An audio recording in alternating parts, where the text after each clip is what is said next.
Saya juga berkumis tapi sedikit. Tapi ini dia ronde yang kelima akan segera dimulai. Bahkan sudah dimulai karena pesawatnya sudah terbang sedikit agak ke atas dan masih kejangkau juga ke bawah kayak dari tim Aura ke Desap gitu masih kejangkau juga. Seperti biasa area Shrine diambil oleh tim FA Esports dan satu orangnya bergerak menuju ke bukit sebelah belakang. Aduh, di huruf L di mana Iksan sendiri saja seperti biasa dia bakal memisahkan diri daripada 3 temannya yang lain. Tapi first blood sudah didapatkan nih Bigan, di mana di daerah comment post juga ada tim DG yang seperti biasa mereka bakal menghuni, tapi masalahnya mereka harus ketemu sama satu squad. Satu player saja dari tim Bigetron Rasengan berhasil mengeluarkan satu player dari tim DG Esports karena 3 player dari BTR Rasengan ada di area Oldhampton bakal langsung dicari tentunya satu orang yang tadi menjadi ancaman untuk tim DG Esports berhasil ditumbangkan balas dan harusnya Reva masih bisa diselamatkan sejauh ini. Ya, sama-sama masih bisa ngidupin semua harusnya ya dari 2 tim yang berbeda ini. Ini Kids bukan? Hah? Ini Kids bukan? Ini adalah Kids versi light. Versi light yang cuma 300 MB. Nggak gitu, itu Andrek ya. Saya bercanda. Tapi kali ini yang serius-serius sudah ada Dragon Phoenix yang bertemu dengan tim EVOS Immortal. Harusnya kali ini harus lebih bisa dihindari mungkin oleh tim Dragon Phoenix karena secara dengan waktu yang masih belum sampai 3 menit resource mereka seharusnya masih minim juga. Kalau misalkan mereka udah punya resource harusnya darah atau poin dari Mal juga harus udah medkitan juga. Tapi di sana Mal berhasil menemukan seorang Jujun yang bakal bertumbangkan Palasi Gold seorang Rasyah dengan menggunakan Kingfisher-nya. Bakal diselamatkan juga tapi Jujun harus root ending dari arah belakang Mans dengan sebuah granat sudah bersiap tapi Rasyah juga berhasil ditumbangkan kembali seorang Susana. Granat dari seorang Mans kali ini masih belum mengancam tapi Mans masih begitu agresif berhasil menemukan 2 orang. Mans luar biasa, 1 orang lagi tapi Mans berhasil ditumbangkan dan Zack berada di arah belakang. Kurang percaya diri untuk melakukan fight dan bakal berupaya untuk melarikan diri untuk melakukan revive tentunya. Ya, seorang Jack yang ternyata dia menggunakan double vector tapi posisinya ada di bagian belakang sangat sangat kerugian sekali kalau menurut aku. 3 player mereka harus terbunuh di bagian depan. Nah, masalahnya tadi belum di timing yang pas bagi tim EVOS Immortal. Ya, malah justru prediksi gua si Dragon Phoenix-nya yang nggak siap. Iya, ternyata mereka Dragon Phoenix-nya malah yang lebih siap gitu. Itu dia. Itu juga momentumnya mungkin pengaruh dari EVOS Immortal, nggak semuanya di situ. Satu player aja tadi itu seorang Mans hampir aja nggak ada di situ juga. Tapi dia karena temannya mungkin butuh backupan Rasyah di atas itu dia bermain di patan. Kita nggak ngelihat adanya Glual memang seorang Mans tadi. Walaupun dia sempat jatuhin si Mal juga. Ya, 2 orang bahkan dengan 1 granat tapi Zack ternyata udah kelihatan masih ada skill Misha yang berhasil melindungi Zack dari tembakan seorang Mal. Yang mana kali ini Zacknya sudah berhasil untuk menjauh dari sergapan tim Dranix. Ini harusnya bisa jadi sebuah kebangkitan untuk Dragon Phoenix di round kita yang kelima untuk bisa mendapatkan poin maksimal tentunya di hari ini.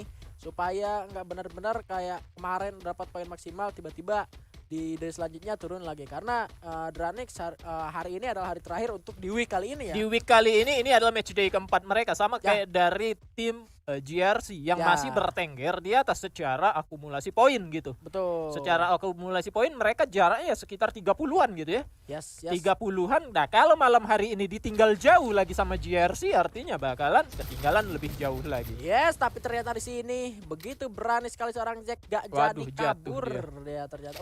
Tapi dia sempat ngebangunin satu player. Yap, dia sempat ngebangunin satu player. Tadi padahal juga sempat naik mobil tapi dia turun lagi. Ya, ternyata harus terbunuh juga. Dan kalau dibangunin artinya kalau dibangunin semua player EVOS Immortal tuh gambar love semua nanti. Iya, tapi satu sih tadi yang bisa grab-nya mungkin dia cuma koinnya mungkin pengaruh dari koin. Gak cukup koin tapi ya it's okay. Ini dia yang gua maksud dari estafet live-nya. Mansnya berhasil dihidupin, mungkin dia harus punya PR buat survive lebih lama lagi, mungkin nggak sampai benar-benar jadi hashtag 12. Kalau misalkan barusan Mansnya nggak ke revive, mungkin bakal jadi akhir si EVOS Immortal di round kita yang kelima kali ini. Tapi masih bisa diberikan lagi untuk hak hidupnya ke arah seorang Mans. Tapi Mans mengemban tugas yang cukup berat juga, dia harus punya Point kalau misalkan dia juga sempat buat nge-revive di revival point juga itu bisa langsung ngeripin 3 orang lebih oke lagi. Cuma yang jadi bahaya adalah Mansnya nanti yang bakal jadi terancam ya, dan 3 temannya selamat. Itulah Estafet Life mungkin yang berguna di revival point. Nggak jadi strategi utama tapi jadi strategi pilihan untuk tetap bisa bertahan hidup. Iya, setuju aku. Bukan jangan jadikan itu yang utama ya. Oke, kita war aja mati juga nanti bisa hidup, nggak kayak gitu juga konsepnya gitu kan. Betul.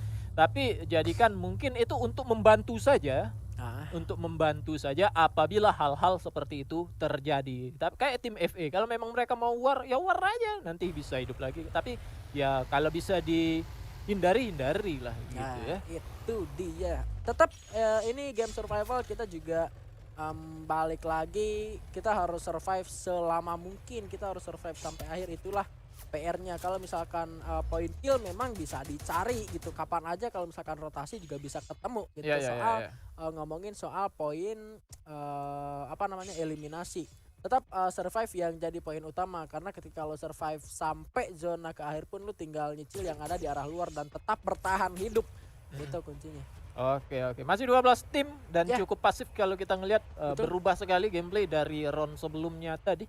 Mana yang 12 tim di menit ke-6 gitu, bahkan player masih 45 gitu. Artinya baru ada 3 manusia saja, dan itu pun EVOS semua, EVOS Immortal semua kayaknya ya. Nah, hati-hati juga jangan sampai berkurang lagi. Karena kali ini posisi Chester lagi dicari kepalanya tapi nggak kena ternyata. Nggak kena, dan Chester pun berhenti untuk jongkok bergerak-gerak di luar dari compound yang ada gitu, karena dia udah sadar, dia udah dengar suara tembakan dari Diwan dari arah atas. Di Diwan juga dia nggak pakai silencer, jadi memang udah kelihatan lah merah di map. Ketika posisi Diwan memang udah disadari oleh tim DG, dari tim First Rider pun mereka memutuskan untuk berpindah tempat ternyata harusnya untuk tidak diketahui lagi oleh tim dari DG Esports ya. Menuju ke area B-Front mungkin mereka yang mungkin bakal mengamankan kompon aja ya, daripada bermain di posisi terbuka gitu kan, yang artinya bisa bertahan di posisi terbuka itu tetapi menguras resource kita lebih banyak juga. Yap, Estafet Life terus dilakukan oleh tim EVOS Immortal, berhasil menghidupkan kembali, tapi kali ini 5 berhasil untuk ditumpangkan oleh serang Aimgat. Ini dia akankah menjadi counter untuk JRC? Karena kali ini Aimgat juga malah ternyata posnya sangat-sangat terancam dan bahkan bisa saja langsung di ending. Limnya pun sudah terpulangkan menuju ke arah lobby. Ada Kenzi yang sudah bersiap dengan sebuah granat ke arah Eki, masih bisa untuk menghindari sebuah ledakan yang diberikan dari arah bawah tentunya. Surya juga masih terus berlari untuk mengamankan dirinya. 3 lawan 3 yang terjadi, sementara Eki masih menuju ke arah bawah dengan mini uji di tangan, melihat dan mendengar pergerakan dari ketiga player tim Aura Ignis tentunya yang perlahan sudah mulai naik menuju ke lantai 2, tapi belum ada follow up juga dari rekan-rekannya. Malah di arah lain lagi sudah bertemu antara tim EVOS Immortal dan juga Dragon Phoenix. Keculik lagi, malah satu buah granat dilemparkan berhasil di blocking dengan satu glual yang dipasang oleh tim JRC. Masih arah sama-sama di dalam zona, tapi dari kedua tim ini sudah ada di kampung yang sama juga, hanya berbeda lantai. Jadi kemungkinan dari kedua tim bisa saja untuk melakukan fight ketika kali ini suara tembakan sudah mulai terdengar.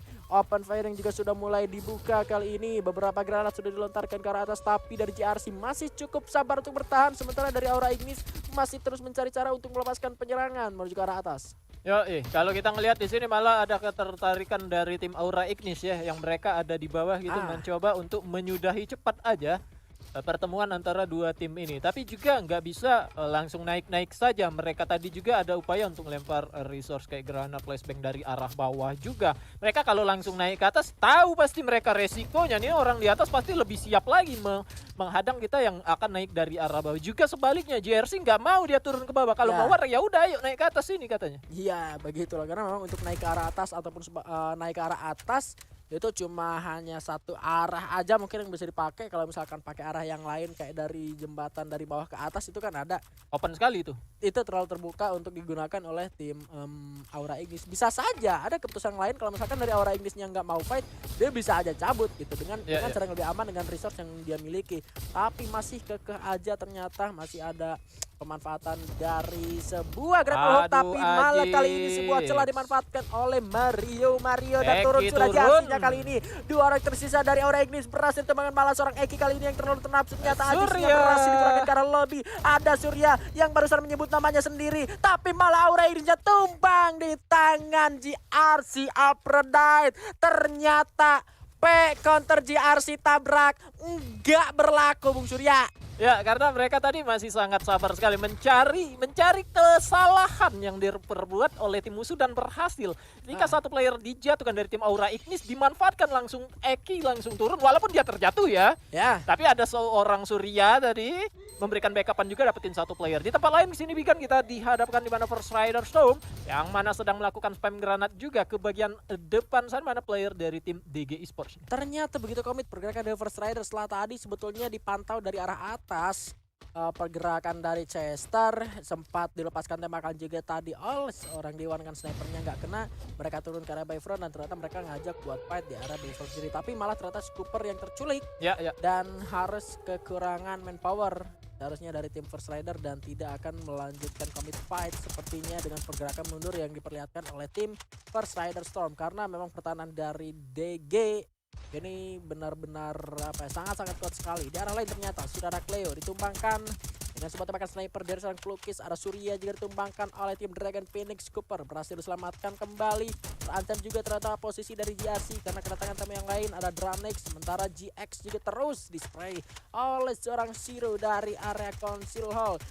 Pertukaran peluru dari jarak kejauhan masih terjadi, tapi belum ada tim yang benar-benar berani untuk komit melakukan rush ke salah satu compound tim yang lain, karena memang untuk melakukan upaya rush dari area yang kita lihat di sini cukup sulit dalam melakukan perjalanannya. Ya, sulit. Belum tentu juga kita benar-benar war nanti sama tim yang ada di depan. Itu dia. Sebelum sampai ke tempat tim yang mau kita rush, kita mungkin bakal di damage. Apalagi dari sudut pandang kita oke nih. Kiri kanan nggak ada orang memang di situ. Tapi kan player nggak tahu mereka. Mereka nggak tahu dan penuh perhitungan lah tentunya. Setiap apapun, langkah apapun yang akan mereka ambil juga. Ternyata kalau kita melihat dari map saat ini lebih ke arah kanan atas. Dimana zona ketiga juga baru akan update. Entah bakalan mental ke daerah mana nih Bigan. Yes, menarik ternyata golnya juga ada EVOS Immortal yang mana seluruh playernya berhasil untuk di-revive kembali. Ada crown nyalakan dari sana, Rasya harus terjatuh kembali terkena sebuah lekan landmine trap yang dipasang oleh tim First Rider, tapi masih bisa untuk diselamatkan kembali dengan resource yang sudah mulai mencukupi juga. Menembak ke arah bawah tapi ada flash freeze yang dilemparkan,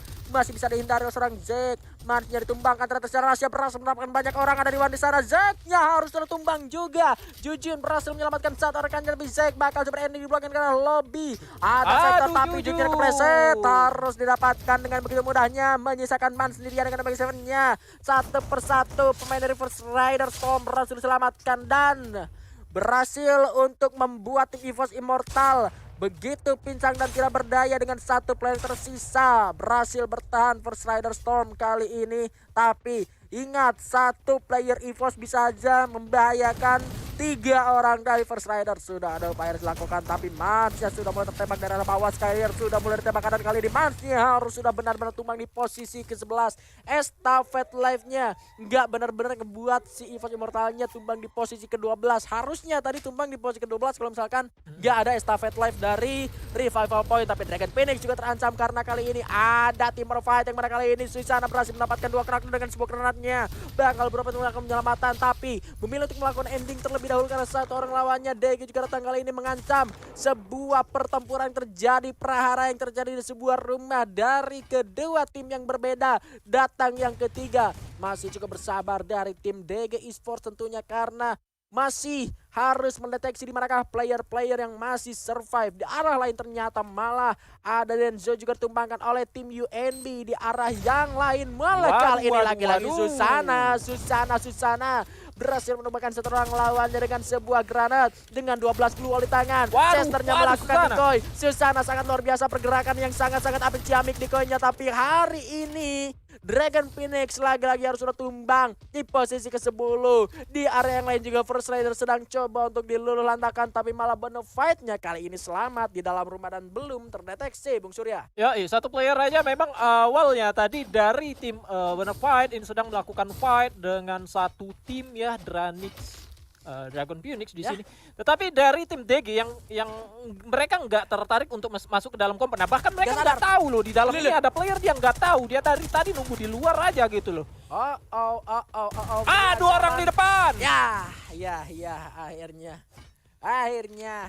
Akhirnya Rahel, hati-hati Rahel. Oke, harus tumbang juga dari tim Bonafide tadi. Ternyata kita di sini sudah dihadapkan aja di mana player dari tim Bigetron Rasengan ternyata sudah memantau nih ada pergerakan di bagian depan mereka. Di bagian depan sana sudah ada tim Iko Esports. Yang mana Iko Esports itu sudah ada di dalam circle daripada dua player dari tim Bigetron Rasengan masih ada di luar. Walaupun memang masih bisa belok ke arah kiri, nggak mesti juga ngambil ke tempatnya Iko di depan sana. Mereka masih ada opsi ke arah kiri. Juga kompon yang ada di depan itu sudah dihuni oleh salah satu player Bigetron Rasengan. Tapi masalahnya ada Ses, Goboba yang bisa saja bakal membahayakan mereka. Mereka belum tahu hal ini.